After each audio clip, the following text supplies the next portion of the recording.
No episódio de hoje temos uma conversa animadíssima com a doutoranda em filosofia na Unicamp, Jéssica Kellen Rodrigues. O foco inicial é o capítulo sobre Christine de Pizan, do livro Até que a Razão os Separe, mas, ao final, vocês vão ter desdobramentos bastante surpreendentes. Bom episódio!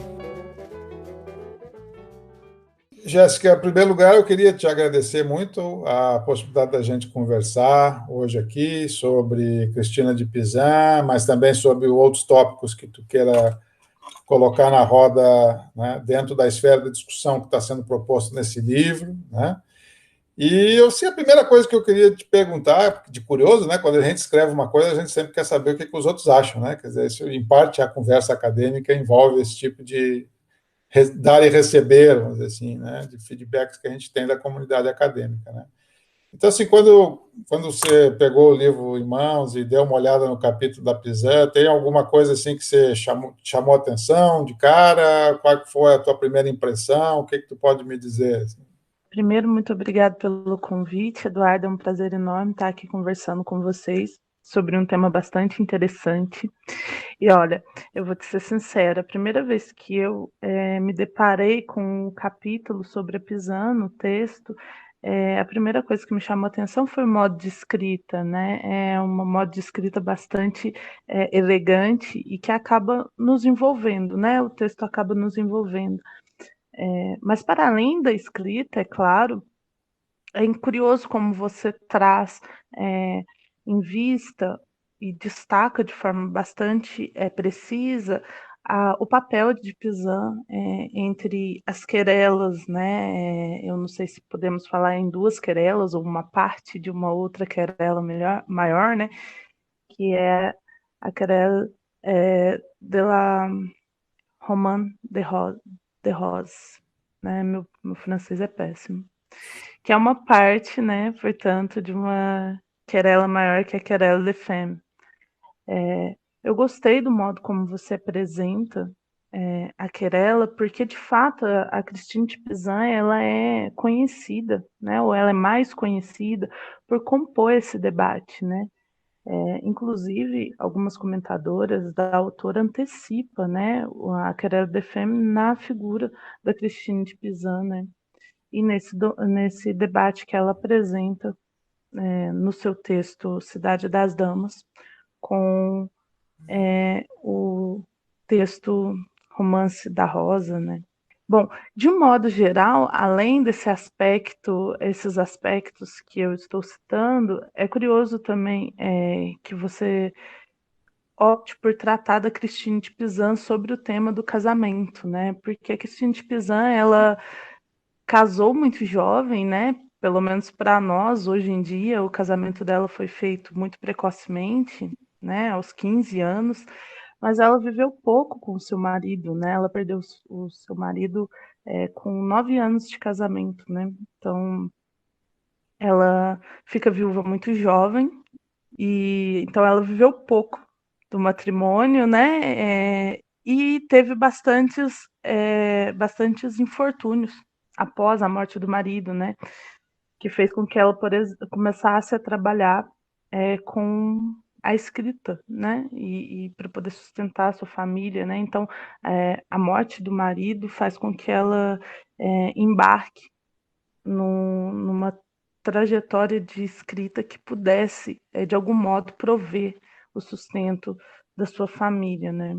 Esse é um ponto que me chama muita atenção, Jéssica. Quando eu não sou especialista em Pizan e tal, eu fui ler sobre Pizan, né, interessado em escrever algo sobre ela e inserir ela nessa discussão sobre o casamento. E uma das primeiras coisas que eu li é um verbete escrito pela professora Ana Schmidt, né, para o blog da Unicamp, né, um blog interessantíssimo lá sobre pensadoras, né, sobre filósofas. E no começo do texto, né, a Ana diz o seguinte, assim, né, falando sobre exatamente essa viuvez, né, que Christine, se não tivesse ficado viúva, não teria se dedicado aos estudos e à escrita, mas teria se ocupado exclusivamente de responsabilidades domésticas, como era esperado de uma esposa de sua classe social. E aí a Ana ainda observa, né, convém observar que no período medieval a viuvez entre aristocratas representava um estado de grande liberdade para as mulheres, já que elas podiam decidir não casar-se novamente. Então, veja, o que eu acho, isso eu acho sensacional, porque ela só escreve o que ela escreve, a princípio, né? Porque ficou viúva, ou seja, de certa maneira, nós ganhamos a Christine de Pizan em razão da viuvez, ou seja, é o fim do casamento dela, porque ela opta por não renovar votos, tem que decidir, né, um modo de sustentar-se, né, e esse modo de sustentar-se é a escrita, ou seja, então eu acho fenomenal essa ideia, né, quer dizer, de alguém que vai pensar sobre as questões, vamos dizer assim, da situação de ser mulher naquele período e reagindo a toda aquela tradição que eu procuro retratar, né, de uma tradição de misoginia e de misogamia, ou seja, né, ela está reagindo a uma tradição muito grande e muito forte, muito arraigada, né, no pensamento do Ocidente, de crítica à mulher e crítica ao casamento. E ela só consegue, de certa maneira, enxergar uma via de acesso para essa discussão, e ela faz o seu nome nessa discussão, a partir do momento que fica viúva. Ou seja, então, acho que tem um tom, né, interessante aqui, que é trágico, mas, por outro lado, é glorioso, né, que é o fato de, se não fosse a viuvez dela, né, a gente pode pensar nesse contrafatual, né, se não fosse a viuvez dela, talvez a gente não tivesse a Cidade das Damas, o que eu acho que é um belo começo, quer dizer, é um marido que morre e uma mulher que vira escritora, ou seja, que melhor começo, né, para a Querelle da Femme do que com a morte de um marido, né? Eu acho que isso eu acho que é bem emblemático, eu gosto dessa ideia, gosto dessa imagem. Esse verbete é muito bom, é importante comentar que a professora, assim como outras pesquisadoras brasileiras, estão movimentando um material muito potente da Christine de Pizan e que nos ajuda a inserir ela, né, de algum modo, os estudos sobre ela no nosso cânone filosófico, e isso é bastante enriquecedor para o debate. E é curioso que a própria Pizan relata um pouco disso nesse texto, né? Ela fala sobre como que a viuvez dela permitiu que ela escrevesse, né? Né, isso aponta de uma certa forma para uma direção que situa aquilo que eu entendo como sendo a diferença substancial no debate, né, das querelas acerca da natureza da mulher e do homem, né? É, é, a Christine de Pizan, ela se situa nessa querela, né, com um debate que vem, sobretudo, como uma ferramenta de resistência, né, a críticas que giram em torno da figura da mulher, não pura e simplesmente no supérfluo, né, ou no superficial, mas diz respeito à natureza da mulher, né? E por que diz respeito à natureza da mulher? Porque questiona, né, a virtude dessa mulher do medievo, né? O poema, o texto, né, o romance da Rosa, ele tem, na sua segunda parte, sobretudo, né, a primeira parte nem tanto, como você bem aponta no seu capítulo, a segunda parte ataca de forma bastante violenta a virtude da mulher, né, desse período, né. E o texto da Pizan, ele vem justamente mostrar que não há uma diferença substancial, né, ou que não há uma diferença substancial no sentido de natureza entre o homem e a mulher, né, e que na verdade isso é parte da segunda parte, na verdade do primeiro livro, desculpa, do primeiro livro da Cidade das Damas, em que ela vai dizer que não há uma diferença, né, a razão, ela está dialogando com a razão, né?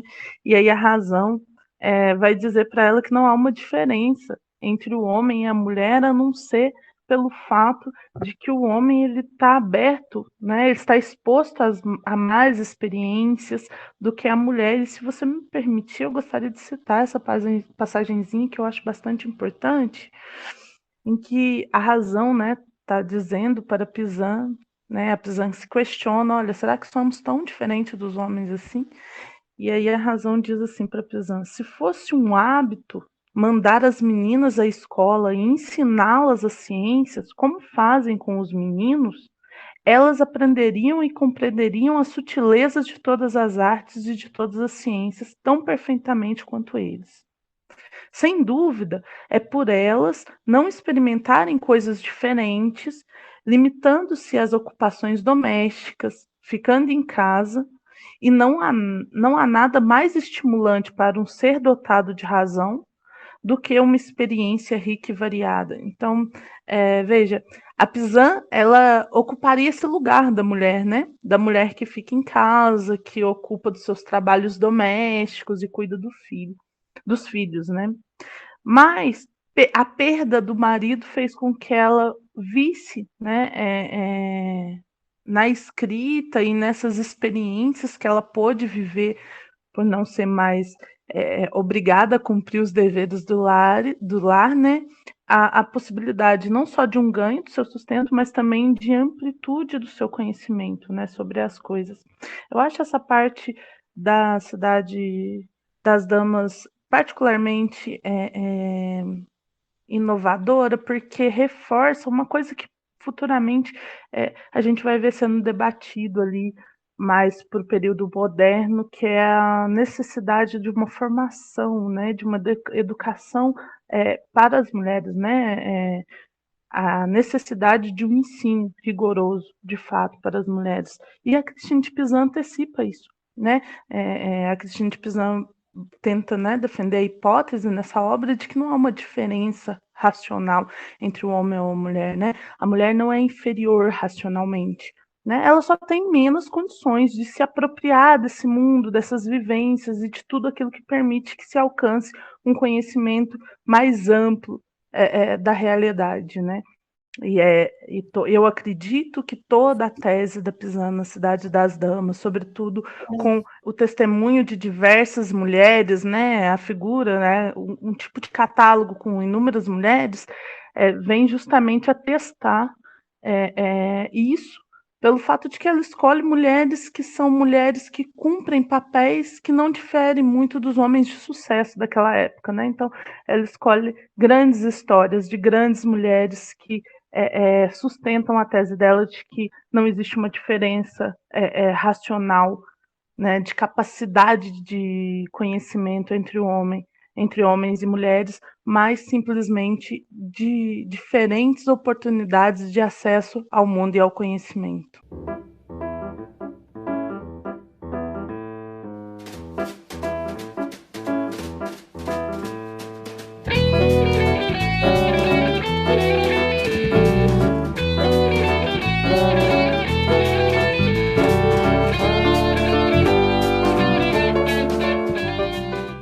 Tu sabe, Jéssica, deixa eu te provocar em duas direções aqui. Uma que eu acho muito interessante, que é, pegando o gancho da citação que você fizeste, que é a ideia de que a luta por emancipação, no caso feminina, ela está, desde sempre, ligada a uma luta política por obter condições de acesso à educação, ao ensino, à formação, à Bildung, vamos dizer assim.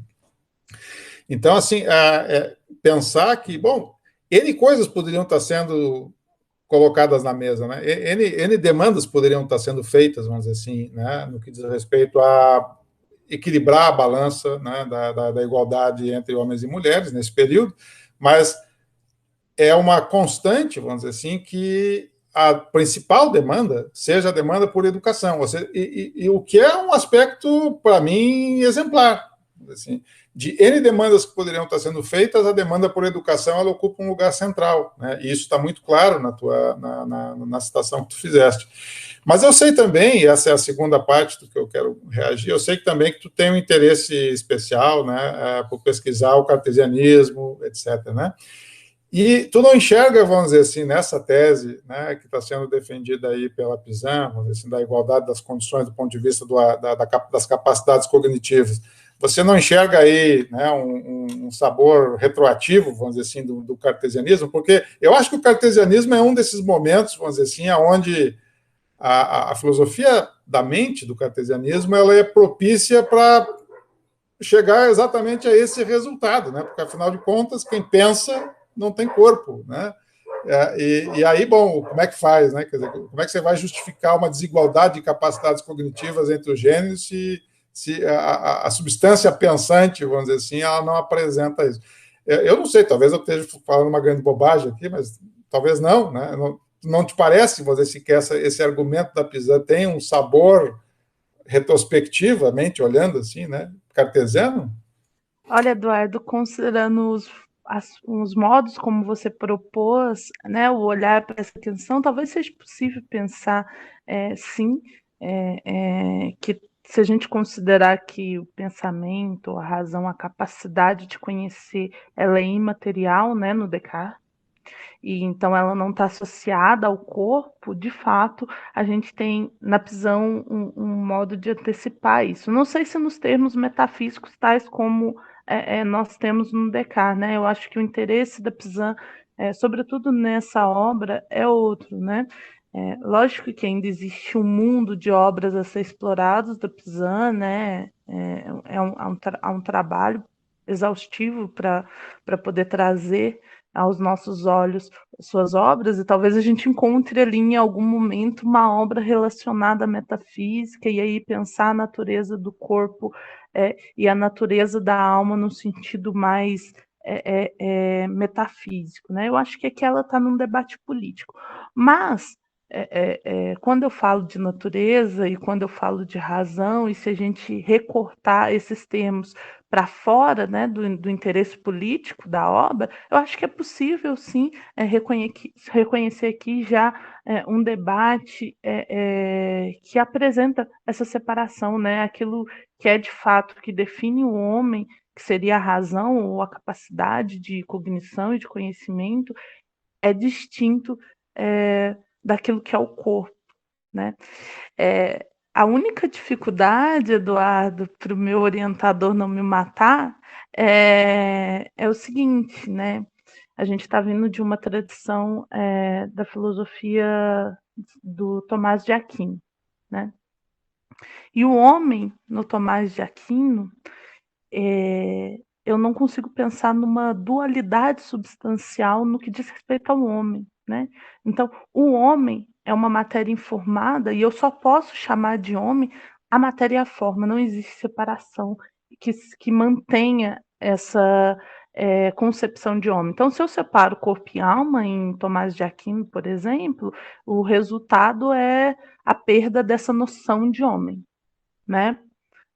E a Pizan, muito provavelmente, como eu disse, a gente ainda precisa explorar muito a obra dela, mas muito provavelmente a Pizan vai vir um pouco dessa tradição, né? Até porque ela teve uma formação associada à corte, né?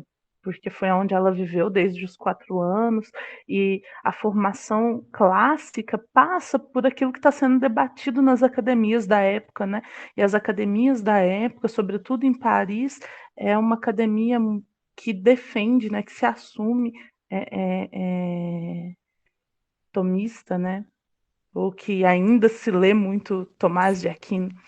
Bom, e aí no Descartes não, quando a gente pensa no Descartes, se eu separo corpo e alma, eu ainda tenho a substância alma, e aí, portanto, eu ainda tenho uma ideia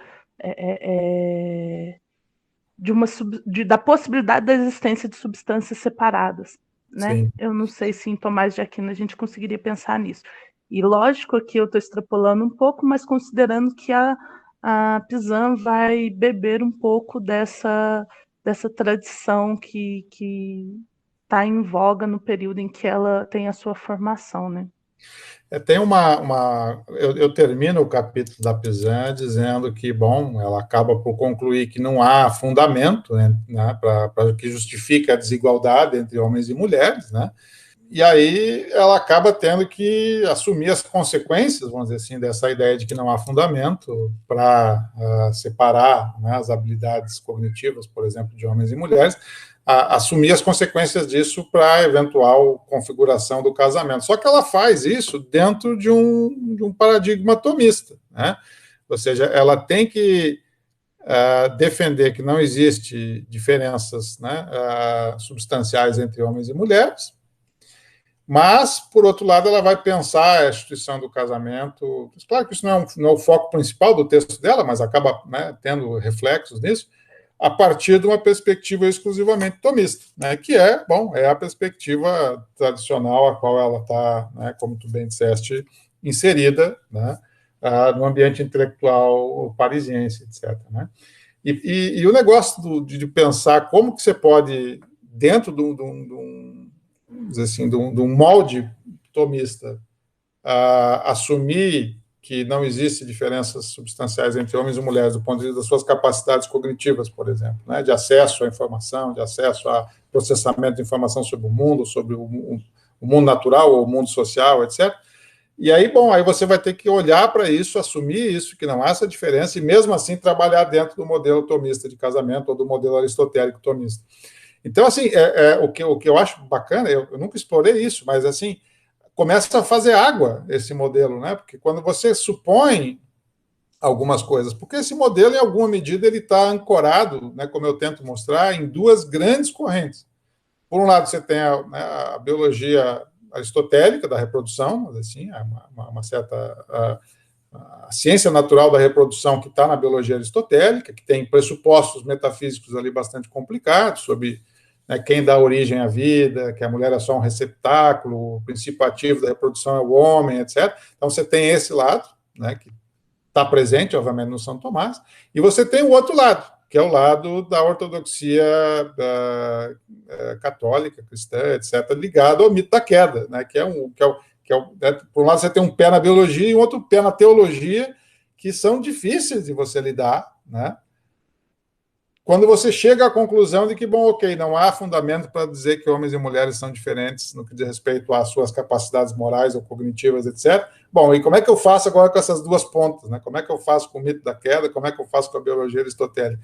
Então, o que eu acho que a Pizan é um episódio interessantíssimo nessa discussão, porque ela está nessa tensão aí, ela percebe que não há justificação para essa distinção entre homens e mulheres, mas, por outro lado, ela está pressionada por esses blocos gigantescos de pensamento, vamos dizer assim, que quase que soterram essa ideia, né, para cima dela. E ela mantém-se, digamos assim, a vida toda dentro dessa ortodoxia, né, do catolicismo, etc. Né?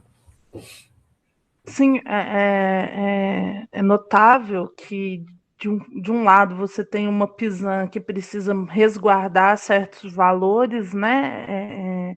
E isso implica diversas coisas, né? Mas você apresentou bem os dois pilares, né? Então você tem uma biologia, um aristotelismo muito forte, se é que eu posso dizer em aristotelismo, né? Os ismos nunca são muito legais, mas se você tem isso de um lado, você tem a religião de outro, e você tem uma necessidade de romper com um certo discurso que, querendo ou não, é fundamentado nesses dois pilares, né? Porque se de fato ela está em debate com todo aquele discurso depreciativo, né, sobre a mulher, ela está em debate com essas duas correntes. Então, ela precisa, por um lado, romper para manter uma certa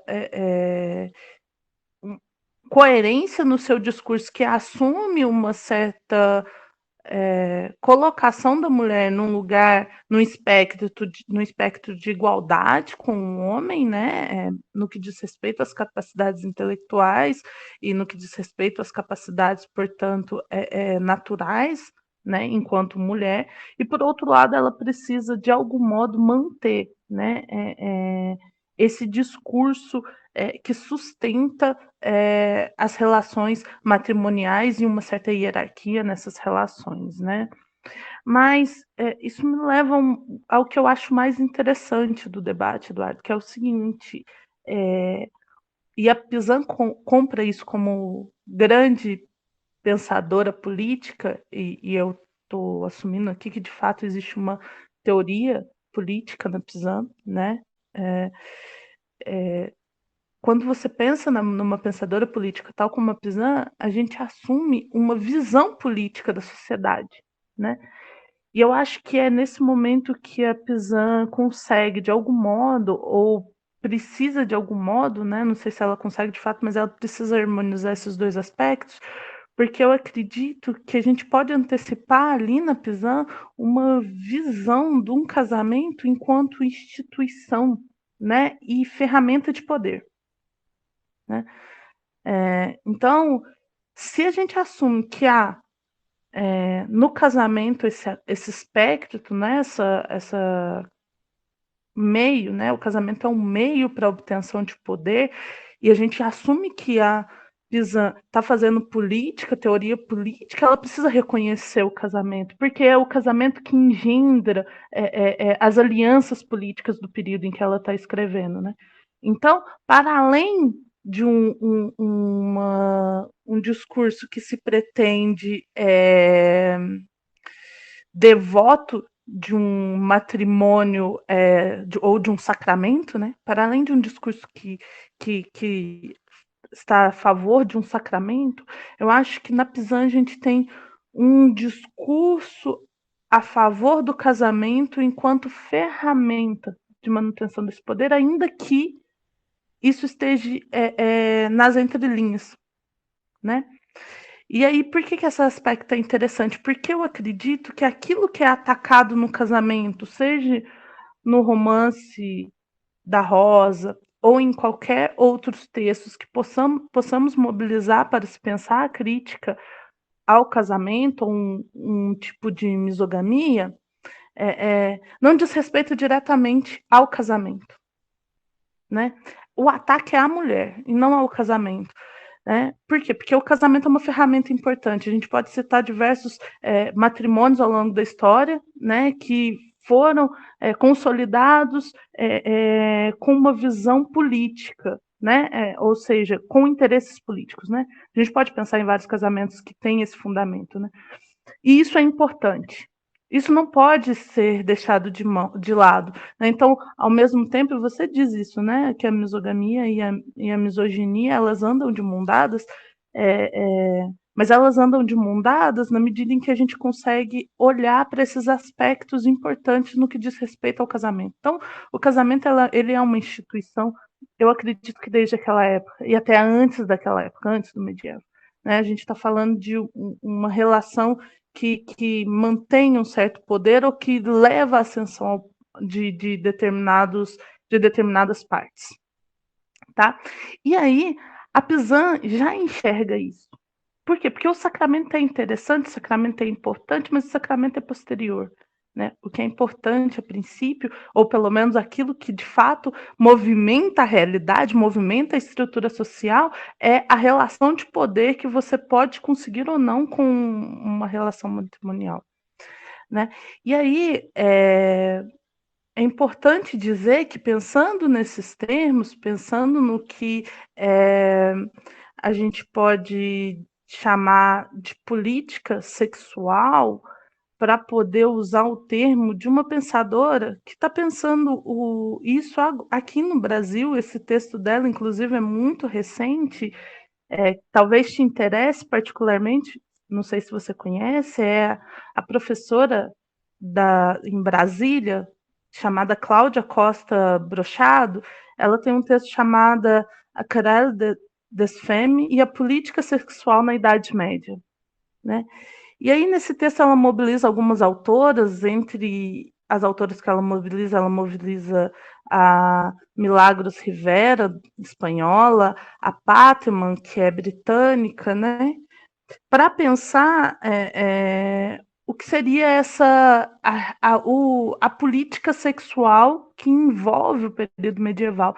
E aí eu extrapolo um pouco o texto da Brochado, pensando no como o casamento ocupa esse lugar de ponte dessa política, né? E a questão é, por que o ataque não é ao casamento, à instituição, mas é um ataque à mulher? Porque eu vejo assim, né?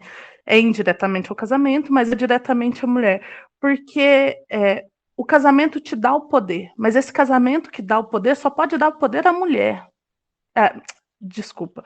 Esse casamento dá o poder, mas esse poder só pode ser direcionado ao homem e não à mulher. Então existe o ataque misógino contra a mulher, né? O que faz com que isso limite ou barre, de uma certa forma, o acesso da mulher a esse benefício, né, do casamento, e deixando o casamento como ferramenta de poder, mas que beneficie só o homem. né? Então existe uma misoginia em torno do ataque ao casamento, né? Porque não permite que a mulher alcance o poder ou ascenda ao poder, ou pelo menos no momento em que ela estiver no poder, ela perde esse poder para a figura do homem no casamento, né? E por outro lado, mantém aquilo que o casamento lhe oferece de bom, ou oferece de bom para o homem, que é o poder, o acesso ao poder. E aí, ainda explorando da sua paciência, eu vou te pedir para mim fazer uma consideração muito rápida ainda sobre esse assunto, que eu acho que é o que dá mais pano para manga para a gente conversar, de um texto da Camille Cookcamp. Não sei se você conhece a Camille Cookcamp. Ela também está fazendo um trabalho belíssimo sobre a Pizan, e num texto dela que chama Ideias Contrárias à Cidade das Damas, a ideia contrária à Cidade das Damas, ela nos diz o seguinte, eu vou ler rapidinho.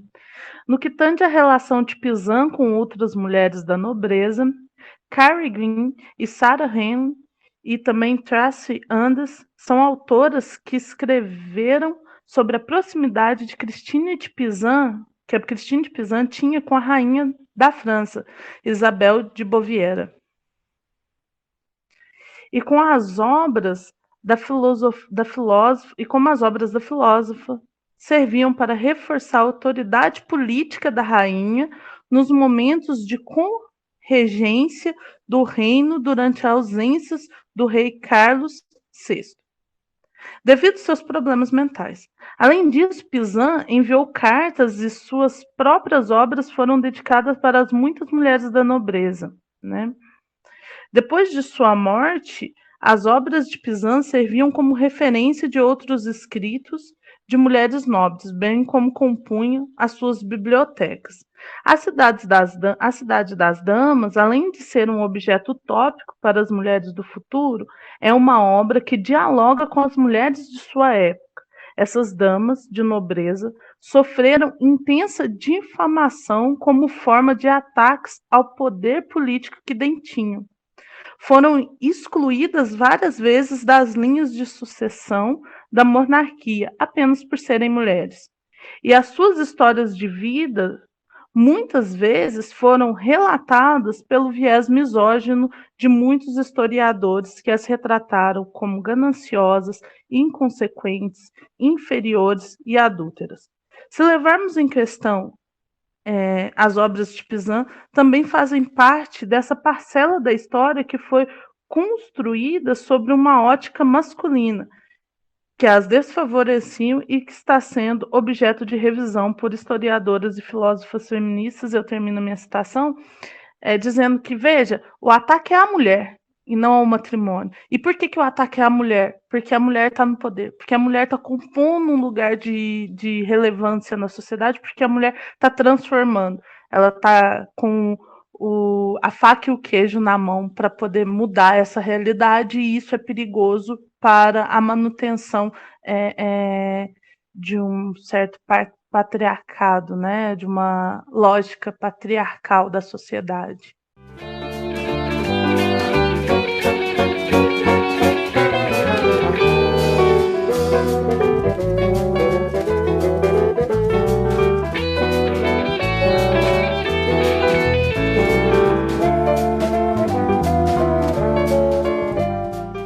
Olha, Jéssica, eu já te agradeço. Eu não conhecia nenhuma dessas duas referências, já anotei aqui, já coloquei na agenda de leituras dos próximos dias, porque fazem, né, uma defesa grande exatamente dessa visada de crítica política que você está, né, projetando ou identificando no texto da Cidade das Damas, né, que não é exatamente uma coisa muito comum que a gente encontra, né?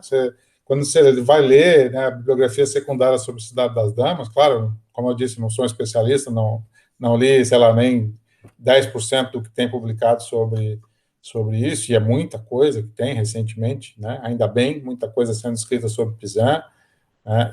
Mas você fez aí uma defesa eloquente, vamos dizer assim, de uma certa crítica política que vem a servir a essa ideia, vamos dizer assim, justificar a presença da mulher na política, né, dentro da nobreza.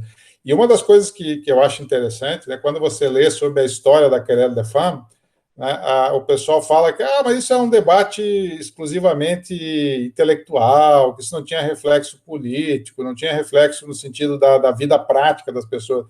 E a tua tese é exatamente na direção contrária, dizer, só um pouquinho, como não? Está vendo? Olha como é que o texto da Pizan pode servir, inclusive, para justificar períodos de regência, justificar decisões eventuais de dar ou não linha sucessória, né, na nobreza. Ou seja, então, e para mim, quando eu lia essas coisas, dizer, mas a Querelle des Femmes começa com uma discussão exclusivamente intelectual e só depois, lá no século XIX, etc., que isso vai adotar né, uma prática política. Eu sempre achei estranho isso, né? E você agora me dá elementos para dizer, tá vendo? Lá no começo já era político, a coisa sempre foi política, vocês é que não quiseram ver a política que estava sendo feita ali, né? Então, eu achei sensacional essas duas referências, a citação por último que tu fizeste do texto da... Desculpa, o nome dela é? Camila Kukamp. Camila Kukamp. Então, o texto da Camila é sensacional, porque vai no miolo dessa questão, então eu te agradeço muito. E de fato, nós temos aí um elemento forte para pensar, né, uma teoria política, e você está coberto de razão. Os negócios que, você tem misogamia e tem misoginia, são coisas diferentes? São. Mas toda crítica ao casamento é uma crítica misógina nesse período, entendeu? Seria muito difícil, né? Aqui eu fico com mais uma tarefa aqui, que é achar uma crítica ao casamento que não contenha intrinsecamente, né, como elemento fundamental, uma crítica à mulher, uma crítica ao casamento tão somente pela instituição do casamento nesse período, ou seja, que antecede a publicação da Cidade das Damas, né? Eu consigo imaginar, mas eu estou chutando aqui, né, que eventualmente possa ter alguma crítica exclusiva ao casamento, à instituição do casamento, que não menciona a questão da mulher, ligada ao pessoal, sei lá, que achava que o problema era salvar o espírito. Entendeu? Então, o pessoal que defendia o celibato contra o casamento para não se envolver nas questões do século. Entendeu? Eventualmente, você pode ter uma tradição, né, religiosa nessa direção, dizer, o casamento é ruim porque afasta daquilo que interessa, que é a salvação do espírito. Então, o celibato é a via mais correta, e isso é independente da questão de gênero. Aí eu acho que é possível achar. Mas, tirando esse recorte, a maior parte da crítica que aparece, pelo menos essa crítica que a Pizan está reagindo de uma maneira mais emblemática, né, aquela lista que eu faço lá no capítulo, né, que começa com Teofrasto e termina no Lamentações do Mateolo, né, aquela listinha ali, toda ela vem empacotada, né, misogamia com misoginia.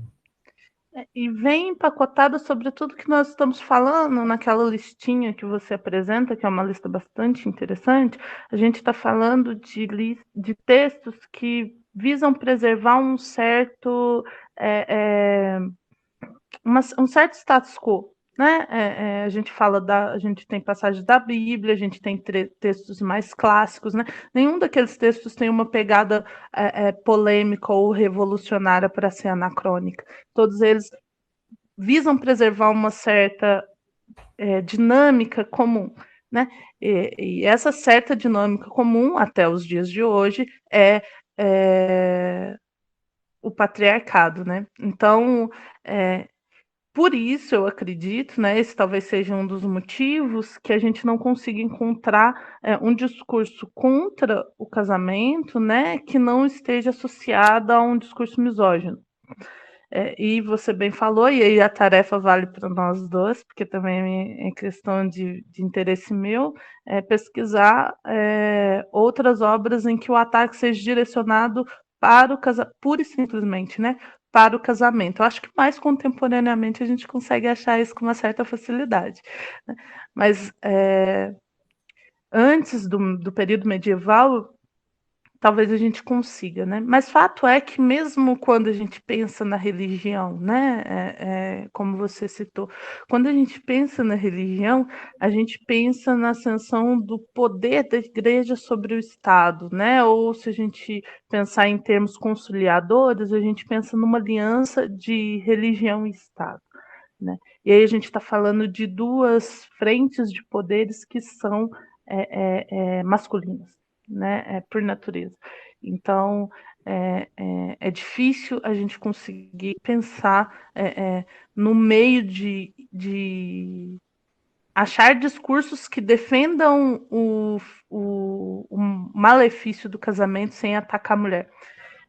E até porque a gente precisa atacar as duas partes, porque o casamento só é possível na junção, né? Na relação de duas partes. Como que eu ataco o casamento se não atacando uma das partes, né? Pelo menos nessa época eu acredito que essa seja a lógica mais visada. Atualmente, talvez a gente consiga pensar que o matrimônio em si pode ser considerado sem as questões de gênero envolvida, né? Mas naquela época é mais difícil.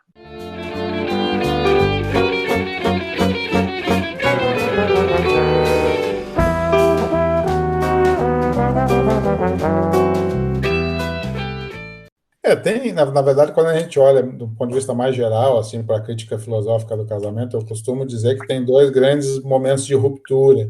O primeiro grande momento de ruptura é a questão da insolubilidade do casamento, ou seja, né, que é a disputa pelo divórcio. Né? Esse é o primeiro grande momento onde você coloca na mesa para que serve o casamento, quais são os objetivos do casamento e se pode ou não dissolver. E o segundo é o caso das uniões homoafetivas, que é já muito mais recente, do ponto de vista de uma discussão política, etc.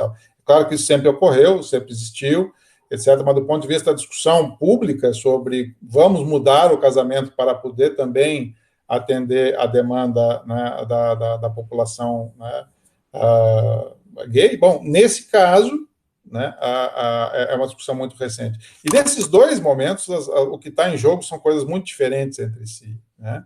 Então, é claro que, contemporaneamente, você pode achar uma discussão, por exemplo, que critique o casamento independente da crítica da mulher, porque, eventualmente, você está falando da crítica, né, a partir da perspectiva do casamento entre dois homens, por exemplo. Né? Então, é mais comum, é mais encontradiço você ver isso. Né? Sim, eu acredito que mais recentemente a gente consiga achar com uma certa facilidade, de fato, uma crítica ao casamento que não seja um ataque a uma das partes, né?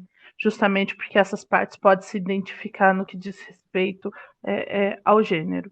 E aí eu concordo com você, sem sombra de dúvidas, seriam esses dois rompimentos de fato. A possibilidade do divórcio é uma coisa que modifica a estrutura do próprio casamento.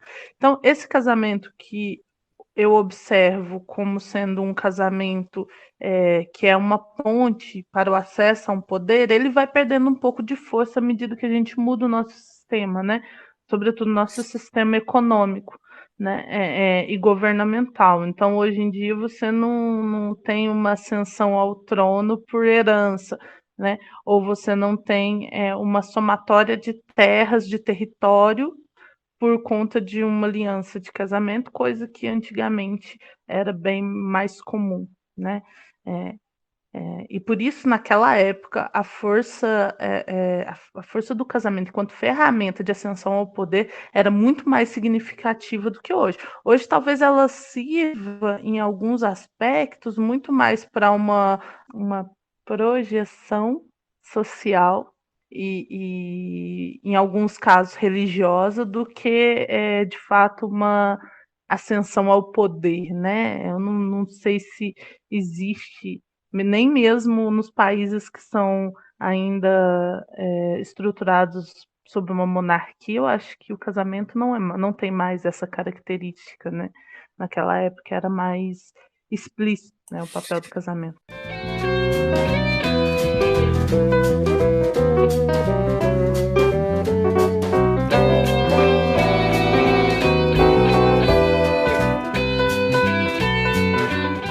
Mas, Jéssica, deixa eu explorar, vamos dizer assim, a tua boa vontade aqui para fugir um pouquinho do capítulo sobre pisar.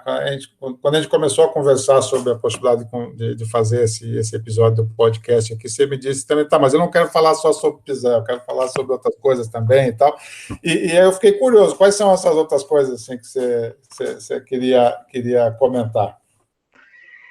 Não, na verdade, o que eu queria extrapolar para além da Pisã, foi um pouco do que a gente conversou com relação à política sexual, né? Que aí de fato Ok. extrapola a Pisã, Sim, porque tá. na Pisã a gente não tem, né? Isso a gente consegue pensar a Pisã num jogo que estrutura uma noção de casamento que visa, sobretudo, a manutenção do poder ou a ascensão ao poder, né? Mas não, a gente não tem esses termos nela, né? Esses termos Tá. são bem contemporâneos, mas que eu acho importante a gente destacar para poder um olhar, né, um pouco mais consciente, talvez crítico mesmo para a obra da Pizan, né? A Pizan ela é pouco lida no sentido feminista forte do termo, né? Justamente porque ela resguarda alguns princípios que para a época são necessários, né? E também olhando para a época, eu acredito que ela não deixa a desejar em nenhum dos aspectos que ela se propõe a trabalhar, muito pelo contrário, eu acredito que ela é uma visionária, uma mulher à frente do seu tempo, né? E com os meios que ela tinha, né? Era uma mulher privilegiada, porque era uma mulher que teve acesso à educação, né? Viveu na corte, enfim. Mas além disso, né? Ela utiliza desse privilégio para se posicionar, né? Politicamente, filosoficamente, a favor da figura da mulher, né? E só por isso eu acho que ela já merece ocupar um lugar privilegiado na nossa discussão sobre o feminismo. Eu não tenho dúvida nenhuma sobre a importância dela, né, nessa discussão mais geral, né, do que se pode chamar de arcofeminismo, protofeminismo, etc. E eu diria que, puxando a brasa para o meu assado, que é o negócio da crítica filosófica do casamento, não é por acaso que a primeira, eu começo com São Tomás, né? E depois eu já coloco a Pizan, porque eu acho que é exatamente esse é o grau de importância que tem que ser dado. Você tem que colocar a Pizan como uma espécie de primeira grande construção teórica que coloca sob suspeita determinados pressupostos que estão vindo ali no tomismo, né? Quando eu acho que meio que porta de entrada para várias dessas rupturas que nós vamos ver acontecendo no humanismo italiano, vamos ver acontecendo no Renascimento, né? A Cidade das Damas é meio como se assim uma abertura de comportas, eu acho, nessa discussão, né, sobre como fazer a crítica filosófica do casamento, que naquele momento é a crítica da desigualdade entre os sexos, né? Está estampada ali nessa questão, né? Eu gosto muito, muito, muito daquela passagem que eu cito, né, da Pizan, que eu termino basicamente o meu textinho dizendo isso, né, que ela, falando do livro das Lamentações do Matteola, ela diz, né, a leitura daquele livro, apesar de não ter nenhuma autoridade, suscitou em mim uma reflexão que me atordoou profundamente. Perguntava-me quais poderiam ser as causas e motivos que levaram tantos homens, clérigos ou outros a maldizer as mulheres e a condenar suas condutas em palavras, tratados e escritos. Então, dizer quais são as causas e motivos que levaram os homens a ser misóginos, né? Essa pergunta, sabe? O texto que começa perguntando por quais são esses motivos, quer dizer, é um texto que está central, assim, ele é muito importante para essa discussão, né? Porque, afinal de contas, essa é, naquele momento em particular, a grande questão sobre a crítica filosófica do casamento. Afinal de contas, por que essa instituição cria essas assimetrias? Por que essa instituição cria desigualdades na distribuição das tarefas, no que é esperado dos papéis, né, em ambos os gêneros, etc., né? Então, acho que não poderia começar a crítica, porque o São Tomás não tem crítica do casamento, tem a instituição, a ortodoxia do casamento. Está aqui, isso é o casamento, sigam, entendeu? Define a regra do jogo. Entendeu? Crítica mesmo é com a Pizan, começa com a Pizan, que eu acho que é um grande momento. Né? Exatamente. E se a gente for assumir nas últimas consequências o que você disse aí, pensando na Pisana e o que a Pisana propõe, que é o seguinte: por que é misógino? Porque é uma disputa por poder. E se é uma disputa por poder, eu prefiro manter um certo patriarcado do que direcionar esse poder para a mulher, né?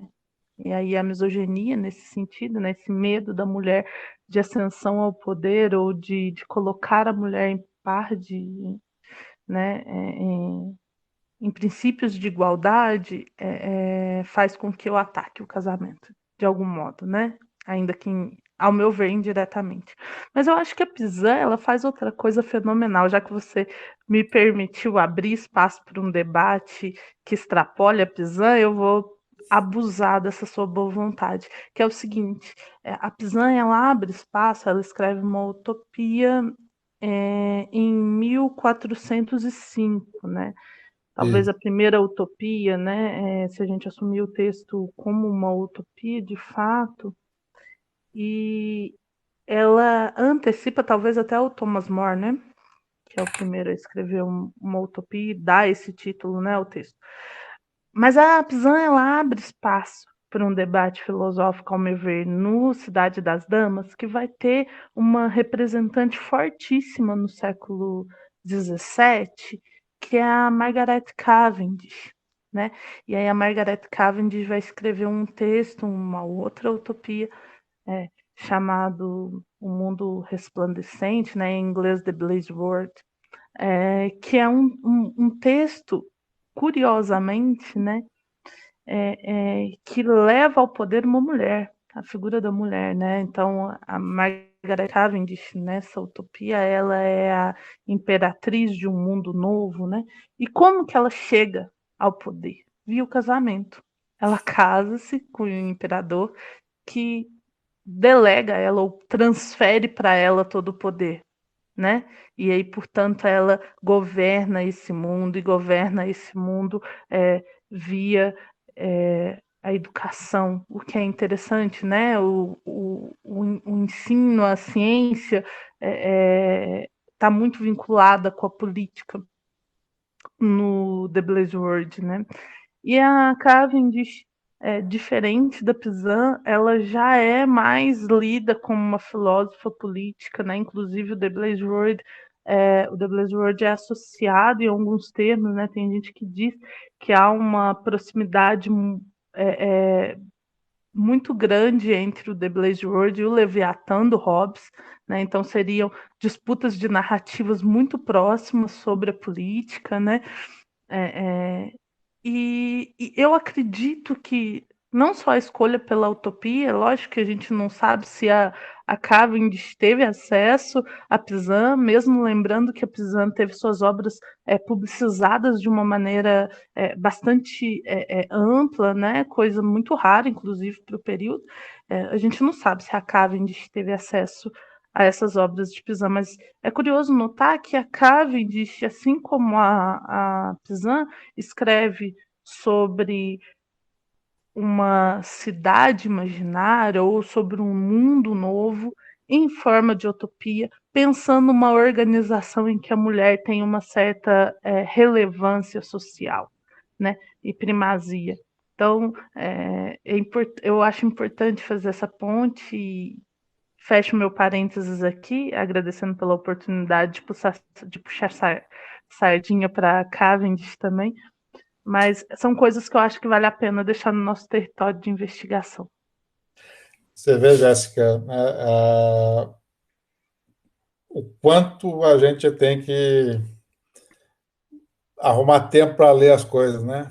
Porque só nessa nossa conversa aqui de 1 hora, eu já fiquei com umas 3 ou 4 tarefas aqui que eu vou precisar 1 mês para dar conta, né? Essa sua exploração, por último, agora conectando, vamos dizer assim, a ideia de um pensamento utópico, né? Entre a Pizarro e a Cavendish, meio que explodiu a minha cabeça, assim, meu Deus do céu, né? E eu tenho uma predileção especial por essa ideia da escrita utópica, né? Da escrita que cria um espaço de imaginário, um espaço de possibilidades, vamos dizer assim, de construção do social, né? E de como que isso é o modo como pelo qual a nossa imaginação moral cria perspectivas para frente, né? né? E colocar esses dois textos em perspectiva, como você fez aqui, né? Deixou meus neurônios todos saltitando aqui. Eu vou ter que dar um jeito de perseguir essa sua intuição aí, que eu achei sensacional. Mas eu queria muito te agradecer, né, por essa oportunidade, Jéssica, da gente conversar. Nós tivemos aí vários elementos, né, super instigantes para botar, né, a pesquisa para andar. É sempre bom conversar com gente que a gente não exatamente espera o que vai vir. Eu adorei isso, porque eu não te conheço, você não me conhece, a gente é o nosso primeiro contato, vamos dizer assim, de conversa, né? As referências são, às vezes, surpreendentes, porque vêm de formações diferentes, de leituras diferentes, de épocas diferentes, de gerações diferentes, e isso é ótimo. Eu acho que é por isso que a gente gosta tanto de fazer filosofia, que é ter essas oportunidades de trocas tão enriquecedoras, né? Então, eu te agradeço muitíssimo, Jéssica, por essa nossa conversa de hoje. Na verdade, Eduardo, eu que te agradeço muito pela oportunidade de estar falando um pouco sobre a Pisan, dividir com você esse debate bastante descontraído. E como forma de agradecimento, eu vou deixar mais uma referência, afinal de contas, uma vida só não é suficiente para a gente ler tudo que a gente tem que ler.